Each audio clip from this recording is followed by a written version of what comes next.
pagi, Pak Dandi. Shalom Bapak Ibu, selamat pagi, Selamat semangat pagi. pagi. Selamat pagi ya Bunda. Ya, selamat pagi. Terima Selamat kasih buat pagi. dukungan doa Bapak Ibu semua, sehingga keadaan saya sudah dipulihkan, sudah disembuhkan, semuanya karena berkat pertolongan kuasa Roh Kudus dan dukungan doa dari Bapak Ibu semua yang tulus. Puji Ya, Tuhan. dan Yesus kita adalah Allah yang Allah penyembuh ya Bapak Ibu. Puji Amin. Tuhan. Terima kasih Bapak Ibu yang terkasih. Senang sekali bisa punya saudara-saudari seiman yang bisa saling mendoakan satu dengan yang lain. Ya, kita beri tepuk tangan untuk kebaikan Tuhan. Mari sama-sama Bapak Ibu sekalian kita mau satu di dalam doa ya Bapak Ibu. Kita akan mulai.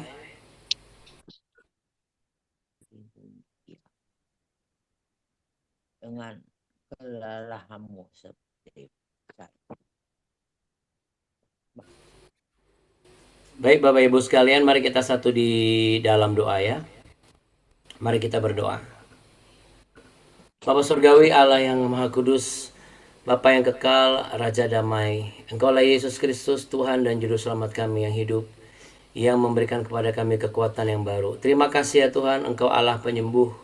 Oleh bilur-bilur-Mu aku disembuhkan. Dan oleh kuasa Roh Kudus-Mu yang dipanjatkan dari doa orang-orang yang tulus, yaitu sahabat-sahabat saudara-saudari seiman di keluarga besar IBW ini. Doa dari keluarga, istri dan anak-anak, semua berkat kemurahan kasih karunia-Mu. Kami merendahkan diri dan menundukkan diri kami di hadapan tahta kasih karunia-Mu yang kudus. Dan biarlah apa yang kami naikkan, kami kumandangkan, itu akan memberikan sebuah gambaran betapa besar kasih setia Tuhan dalam kehidupan kami. Engkau Tuhan yang tidak pernah gagal dalam menyatakan rencana-Mu di dalam kehidupan kami. Ampunilah dosa dan kesalahan kami ya Tuhan. Untuk itu kami mau berdoa, Bapa kami yang ada dalam surga, dikuduskanlah nama-Mu. Datanglah kerajaan-Mu, jadilah kehendak-Mu di bumi seperti di surga. Berikanlah kami pada hari ini makanan kami yang secukupnya. Dan ampunilah kami akan kesalahan kami, seperti kami juga mengampuni orang yang bersalah kepada kami. Dan janganlah membawa kami ke dalam pencobaan, tapi lepaskanlah kami daripada yang jahat. Karena Engkaulah yang punya kerajaan, kuasa dan kemuliaan kekal sampai selama-lamanya. Hanya di dalam nama berkat Tuhan Yesus Kristus saja yang selalu memberikan kami pertolongan dan penghiburan dan pengharapan. Haleluya. Sama-sama katakan amin Bapak Ibu sekalian. Baik, puji Tuhan Bapak Ibu yang terkasih. Haleluya ya. Pujian berikut ini adalah pujian yang akan menunjukkan bahwa kita punya Tuhan itu bukanlah Tuhan yang gagal ya Bapak Ibu.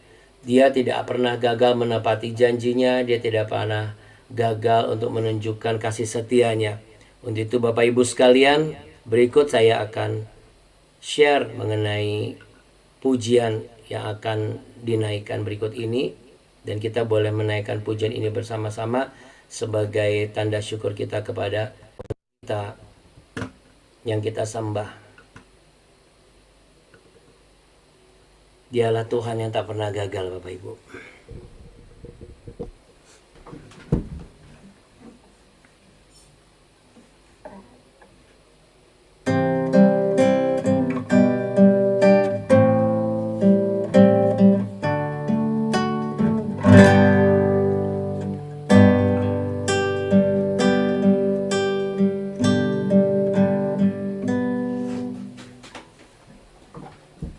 Ajarku mengerti saat jalanmu tak bisa kulihat, kau tetap setia. Ingatkanku lagi, hidupku ada di dalam tanganmu. Rancanganmu Tuhan, indah dan mulia. Tuhan tak pernah gagal, sanggup buktikan janji setiamu untuk selamanya. Imanku berkata, Tuhan tak pernah gagal.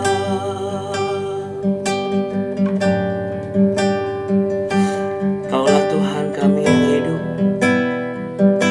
yang berkuasa untuk memulihkan dan menyembuhkan dan memberkati. Kaulah Allah yang kudus, yang menguduskan kami dari segala dosa.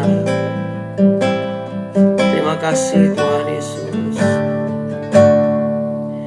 Ajarku mengerti saat jalanmu tak bisa kulihat, Kau tetap setia. Ingatkanku lagi, hidupku ada di dalam tangan-Mu, rancangan-Mu Tuhan, indah dan mulia. Tuhan tak pernah gagal, sanggup buktikan janji setiamu untuk selamanya. Imanku berkata, Tuhan tak pernah gagal. Tuhan tak pernah gagal, sanggup buktikan janji setiamu untuk selamanya. Imanku berkata, Tuhan tak pernah gagal.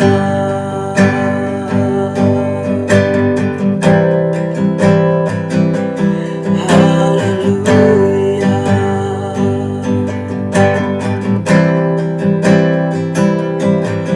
Haleluya.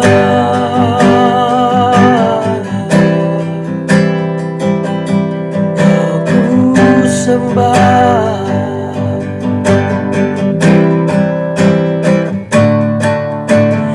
Tuhan tak pernah gagal, sanggup buktikan janji setiamu untuk selamanya. Imanku berkata,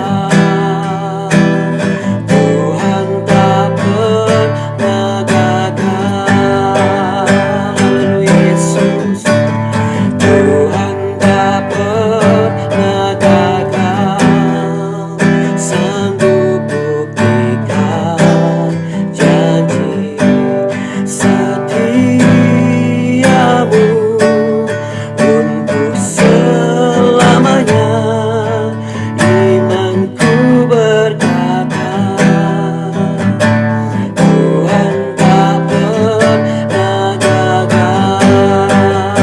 Yang percaya katakan sama-sama, Tuhan tak pernah gagal, sanggup buktikan janji setiamu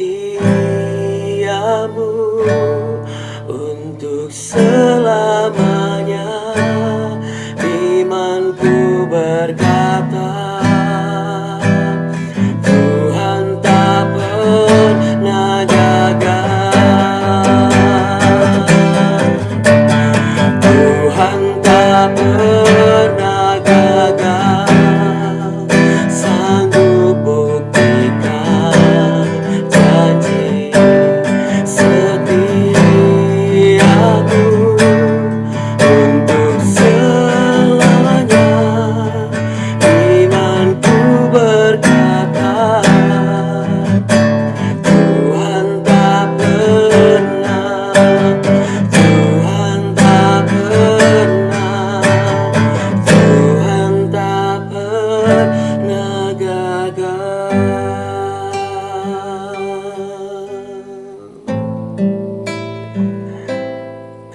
punya Tuhan yang tak pernah gagal.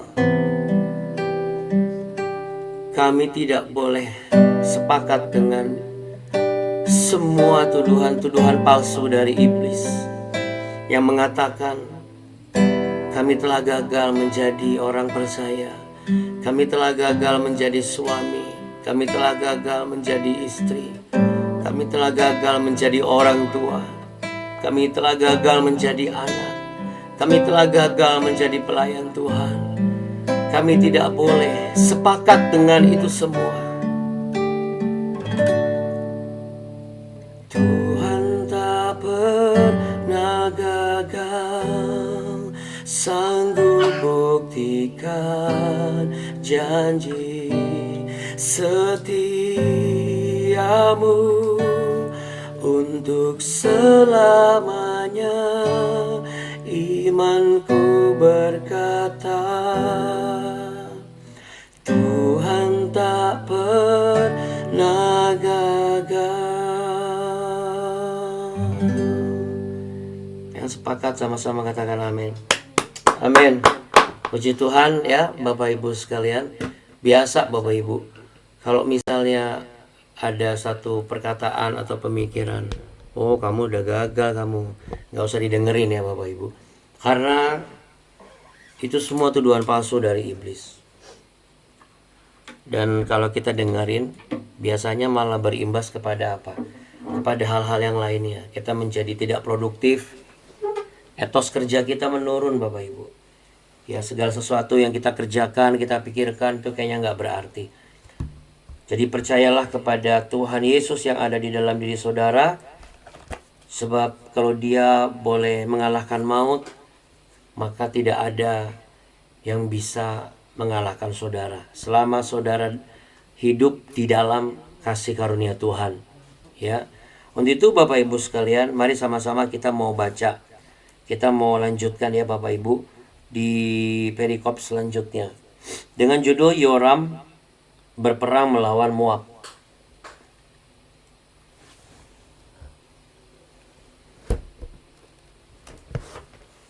Dua Raja pasal 3.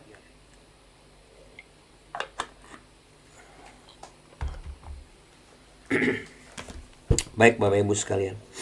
Ya, Yoram anak Ahab menjadi raja di Samaria atas Israel dalam tahun ke-18 zaman Yosafat, Raja Yehuda, dan ia memerintah 12 tahun lamanya. Ia melakukan apa yang jahat di mata Tuhan, tetapi bukan seperti ayahnya dan seperti ibunya. Ia menjauhkan tugu berhala Baal yang didirikan ayahnya. Namun demikian, ia masih berpaut kepada dosa Yerobeam bin Nebat yang mengakibatkan orang Israel berdosa pula. Ia tidak menjauhinya.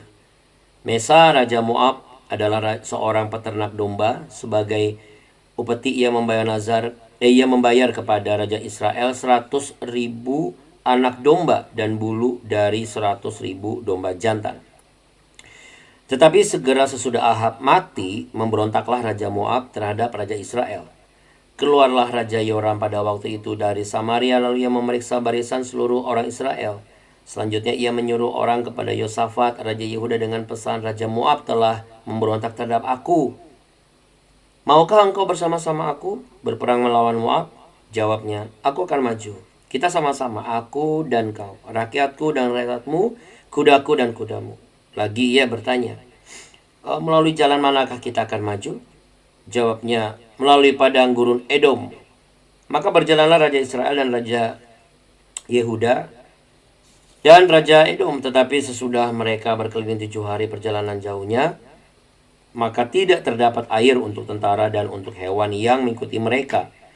Lalu berkatalah Raja Israel, wahai Tuhan telah memanggil ketiga raja ini untuk menyerahkan mereka ke dalam tangan Moab. Tetapi bertanyalah Yosafat, tidak adakah di sini seorang nabi Tuhan supaya dengan perantaraannya kita meminta petunjuk Tuhan? Lalu salah seorang pegawai Raja Israel menjawab, katanya, di sini ada Elisa bin Safat yang dahulu melayani Elia. Berkatalah Yosafat, memang padanya ada firman Tuhan. Ya. Sampai di situ dulu Bapak Ibu sekalian. Bapak Ibu yang terkasih, Pesan Tuhan hari ini adalah yang pertama, jangan menjadi seseorang yang hidupnya itu seperti terkadang di darat, terkadang di laut, ya Bapak Ibu. Apa maksudnya? Kalau memang mau ikut Tuhan sungguh-sungguh. Kalau memang mau jangan setengah-setengah, ya Bapak Ibu sekalian. Kenapa? Karena di sini menunjukkan bahwa apa yang dilakukan oleh Yoram memang tidak sama seperti ayahnya dan ibunya, ya.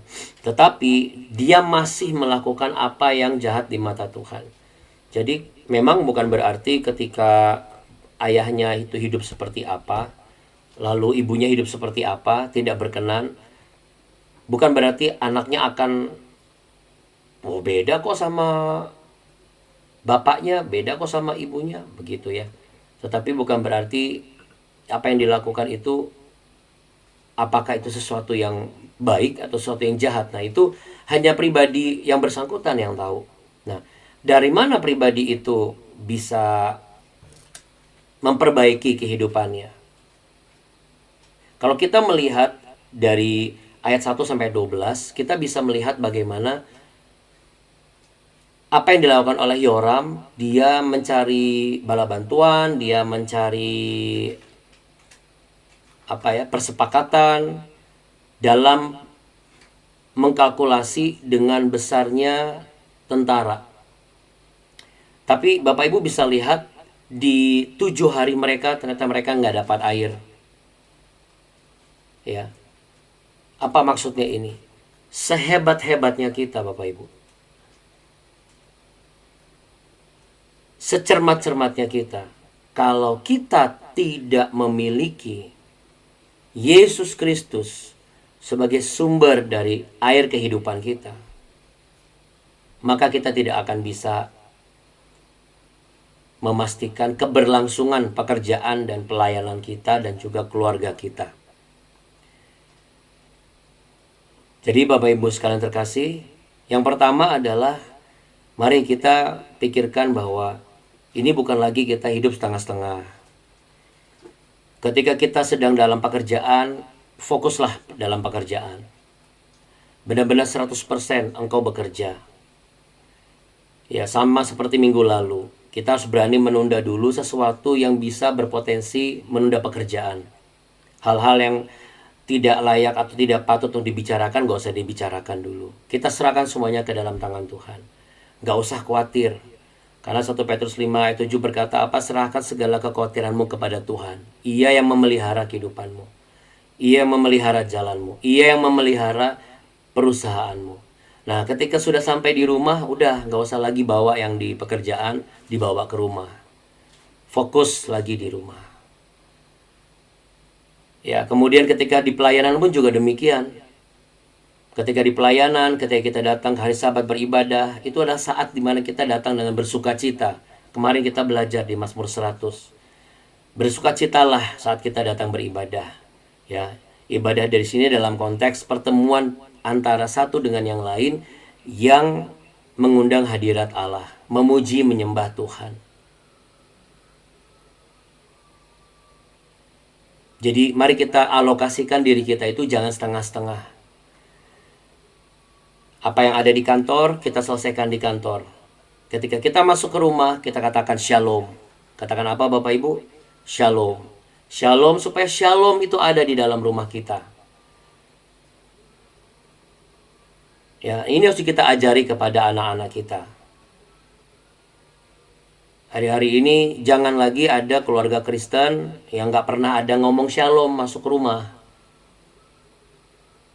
Ya, nah untuk hal ini saya mewajibkan Bapak Ibu sebagai hamba Tuhan. Saya mewajibkan Anda semua. Biasakan mengucapkan shalom. Baik mulai dari WA, mulai dari masuk rumah. Kan itu rumah kita. Ya. Dan kita juga harus tahu bagaimana kita berada di mana. Ya. Kita juga harus bisa menempatkan diri kita. Karena kita makhluk sosial. Tapi ketika kita ada di rumah, kita katakan shalom. Karena shalom itu akan ada damai sejahtera di dalam tempat di mana kita melangkah. Dari perkataan shalom itu nanti kita akan dilatih untuk selalu memastikan perbendaraan kata-kata yang tercatat di kitab suci, yang memang dituliskan tadi ayat 12, memang padanya ada firman Tuhan.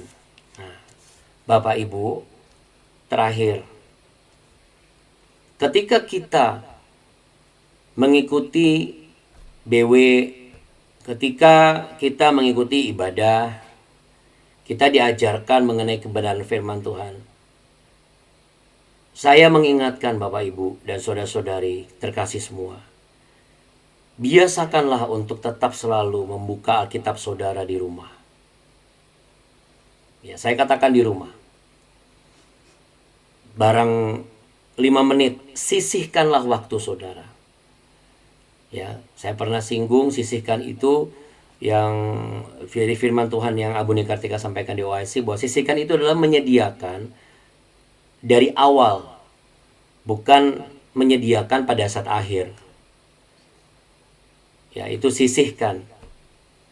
Kalau akhir itu sisa, menyisakan. Tapi kalau kita sediakan dari awal, itu sudah terplanning. Niatnya kita tuh emang benar tulus. Oke, Tuhan, saya hari ini cuma 5 menit atau 10 menit di kantor saya baca. Nggak masalah. Tapi itu jauh lebih berharga dan terhormat menurut saya. Kenapa?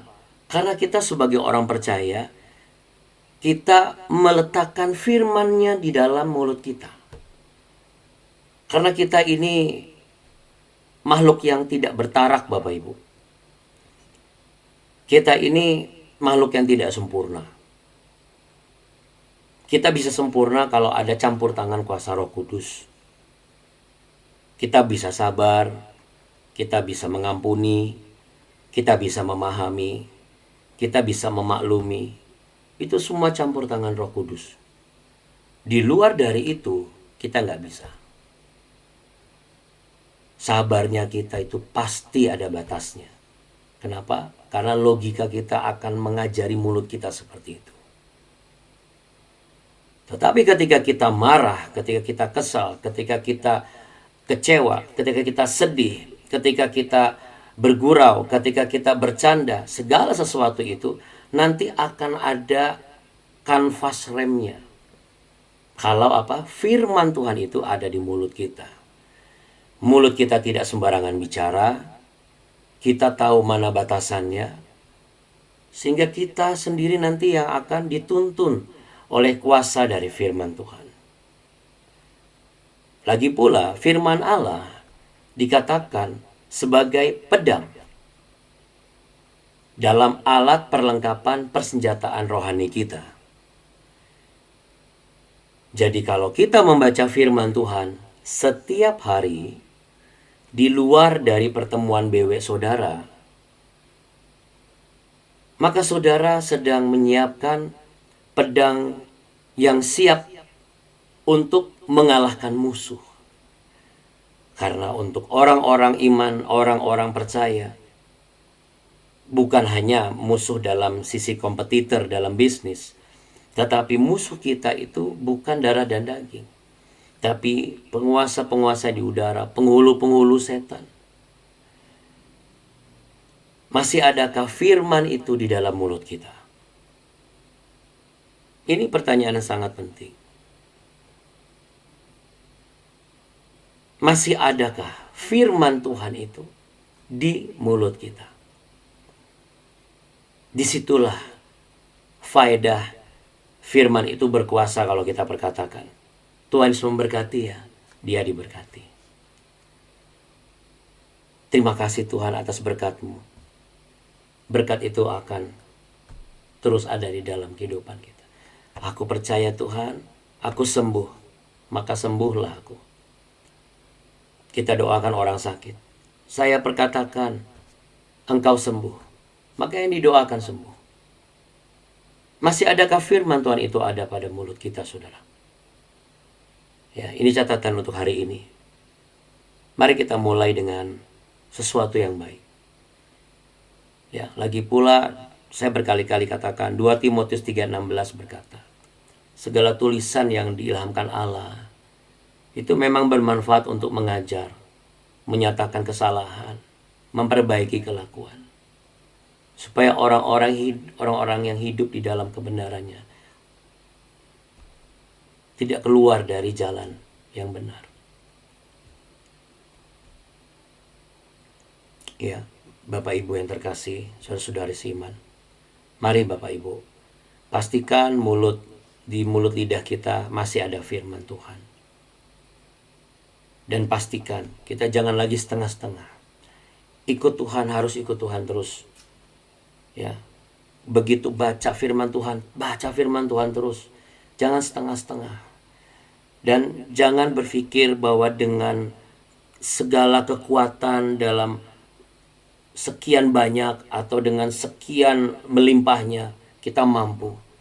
Tetap Bapak Ibu, tanpa Yesus Kristus yang adalah sumber air kehidupan itu, maka kita akan kekeringan. Kita ini seperti musim kemarau. Mulai hari ini saya menghimbau Bapak Ibu sekalian, ya, di luar dari Mazmur 5 setiap pagi itu wajib. Ya, kalau Anda ikut BW Anda wajib baca itu. Kecuali kalau Anda sudah hafal seperti saya, sudah bisa dipakai sebagai doa pagi pribadi. Tapi kalau belum, baca itu. Ajari anak-anakmu baca itu. Lalu Mazmur 4 setiap malam. Nah, di luar daripada itu, minta Roh Kudus tuntun. Tapi harus komitmen Bapak Ibu. Satu hari ada 5 atau 10 menit. Yang paling logis saja. Kita nggak usah ngomong setengah jam lah. Ya, yang paling logis saja. Kita jujur saja sama diri. Kadang-kadang kita itu suka nggak jujur sama diri kita sendiri. Yang paling logis saya nggak ngantuk itu berapa menit? 10 menit, oke. Karena percuma Anda setengah jam tapi setengahnya Anda tidur, nggak pandai, nggak hebat di pandang Tuhan. 45 menit ngikutin YouTube tapi setengahnya Anda tidur, Anda masak, nggak akan ada gunanya. Di luar dari BW ini, sediakan mulai hari ini 5 atau 10 menit. Minimal 5 menit, pasti nggak akan ngantuk lah 5 menit. Satu ayat silahkan, tapi baca. Diperkatakan Bapak Ibu. Supaya imanmu itu bangkit. Karena iman itu timbul oleh pendengaran. Pendengaran oleh apa? Firman Tuhan. Artinya apa? Pendengaran kita mendengar apa yang kita perkatakan. Disitulah iman kita timbul. Bukan berteriak-teriak ya Bapak Ibu. Saya tidak menyuruh Anda untuk berteriak-teriak.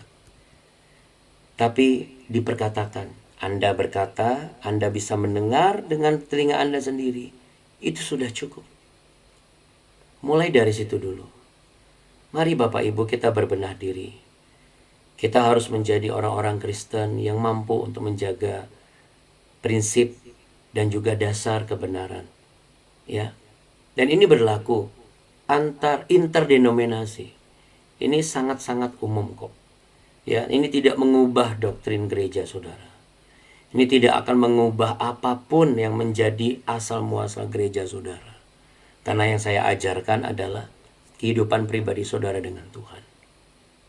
Mari Bapak Ibu, pastikan sebagai suami, istri, orang tua, pimpinan perusahaan, anak, menantu, pelayan Tuhan, harus ada firman Tuhan di mulut kita. Mari kita berdoa. Hendaknya Engkau menguji setiap kami. Biarlah kami boleh mulai berbenah diri pada hari ini. Berapa waktu yang kami harus sediakan untuk kami boleh benar-benar membuka kitab suci. Satu lembar demi satu lembar. Roh Kudus mulai akan menuntun ayat mana yang harus kami baca, agar firman itu ada di dalam mulut kami. Hamba percaya Tuhan Yesus, barang siapa yang mau mendengar, mereka akan mendapat jawaban daripada Tuhan.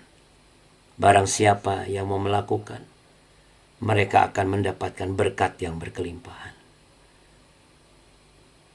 Diberkatilah Bapak Ibu, apapun yang engkau rencanakan hari ini. Engkau keluar, masuk, tiba di tujuan, bekerja, bertemu, engkau berkendara, engkau merencanakan jadwal hari ini, esok, dan masa depan. Berkat-berkat Allah selalu menyertaimu. Diberkatilah buah kandunganmu.